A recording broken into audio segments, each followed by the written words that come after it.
હનુમાનજીનો પ્રાગટ્ય દિવસ એટલે કે હનુમાન જયંતિ હોય, જેને લઈને સમગ્ર જેતપુરમાં હનુમાનજી મંદિરોમાં ભક્તો દર્શનાર્થે ઉમટ્યા. જય શ્રી રામ. ઈશ્વરી દાદાની ધામમાં આ બધા વિરાજમાન છો. અતિ પ્રાચીન આ ધામ છે. આશરે 800 વર્ષ સુધી અહીંયા ઇતિહાસ ઉલ્લેખ કરવામાં આવે છે.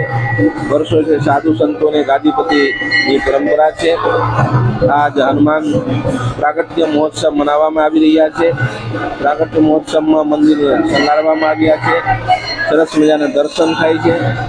હજારોની સંખ્યામાં હરિભક્તો બધા આવીને હનુમાનજીને શીશ નમાવીને પોતપોતાને ધન્યતા અનુભવે છે. કોઈને અસુવિધા ન થાય એને માટે મહામંડલેશ્વર શ્રી શ્રી 1008 શ્રી રામદયાલદાસજી બાપુ ભરપૂર સારી રીતે વ્યવસ્થા કર્યા છે. કોઈને આવક જાવકમાં અસુવિધા ન થાય, દર્શનમાં કાંઈને તકલીફ ન થાય એવી ગોઠવણ કરીને રાખ્યા છે. આજે અહીંયા હોમાત્મક લઘુરુદ્ર છે, સુંદરકાંડ હોમાત્મક છે. અનેક પ્રકારથી વિધિ વિધાનથી પૂજા પાઠ ચાલુ છે. સવારના 5 વાગ્યાથી 7 વાગ્યા સુધી અહર્નિશ સાધુ સંતોને માધ્યમથી હનુમાનજીને, રામ દરબારને, શિવ દરબારને પૂજા અર્ચના કરવામાં આવ્યા. મંગલા આરતી, સિંગાર આરતી, બાલભોગ આરતી ઇત્યાદि આયોજન કરવામાં આવ્યા. હમણાં વર્તમાન में ભોજન વ્યવસ્થા પણ ચાલુ છે, વ્યવસ્થા છે.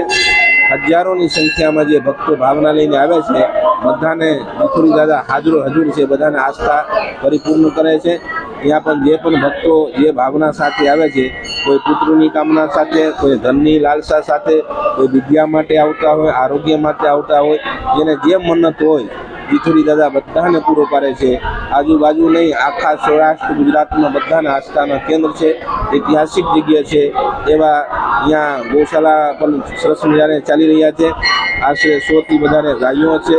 સાધુ સંતો 70-80 જેટલા સાધુ સંતો છે. બ્રાહ્મણોની સેવા છે, અતિથિની સેવા છે, પશુ પક્ષીઓની સેવા છે, જન સેવા છે, માનસ સેવા છે, બધાને આધ્યાત્મિક સેવા છે. આશ્રમમાં અખંડ રામાયણની પાઠ પણ ચાલી રહ્યા છે.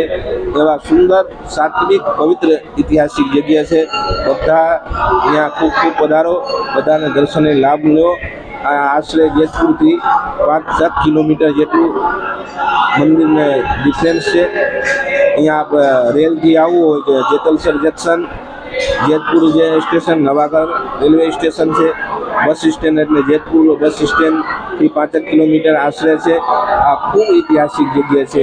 બધાને ભાવના ખૂબ પરિપૂર્ણ થાય છે. અસ્તુ. જય શ્રી રામ. श्री रामदूत श्री हनुमान जन्मोत्सव पर आप सभी हनुमान भक्तों નું સ્વાગત છે. જેતપુરના આ હનુમાન દરબારમાં સભી હનુમાન ભક્તોનું સ્વાગત છે. જે બી અહીંયા દર્શન કરે છે, દાદા અચૂક એની મનોકામના પૂર્ણ કરે છે. અહીંયા તમને એ જ ભાવ જાગે છે જે તમને સાલંગપુર હનુમાનમાં ભાવ જાગે છે, જાજડિયા હનુમાનમાં ભાવ જાગે છે. આ દરબારમાંથી કોઈ ખાલી હાથે ગયું જ નથી. હું અહીંયા 5 વર્ષ પહેલા આવી હતી અને મેં દાદાને વિનંતી કરી છે. એ જ વિનંતી આજે દાદાએ મારી સાંભળી છે. એટલે મારી બધી જ કામના પૂરી કરી છે. અહીંયાનું સિંદૂર તમારા તમામ કામ કરે છે અને તમને અકાળ મૃત્યુથી બચાવે છે.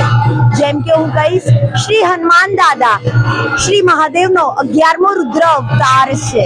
એટલે હનુમાન દાદા તમારું અકાળથી રક્ષણ કરે છે, ભૂત પિશાચથી રક્ષણ કરે છે. અને મહાવીરનું જ્યાં નામ લેવાય છે, ત્યાં 3 લોકનું દુર્ભાગ્ય ભાગે છે. શું કહેશો બેન, આજે તમે ટીટોળી ખાતે આવ્યા છો, કેવું લાગે છે? મને ખૂબ સારો અનુભવ થાય છે. અને દાદાના દરબારમાં રામનું નામ તમામ કામ કરે છે. શ્રી રામ બાણ, કલયુગમાં શ્રી રામ બાણ એ જ છે કે તમે શ્રી હનુમાન દાદાની ભક્તિ કરો. દાદાની ભક્તિમાં તમે રંગાઈ જાઓ.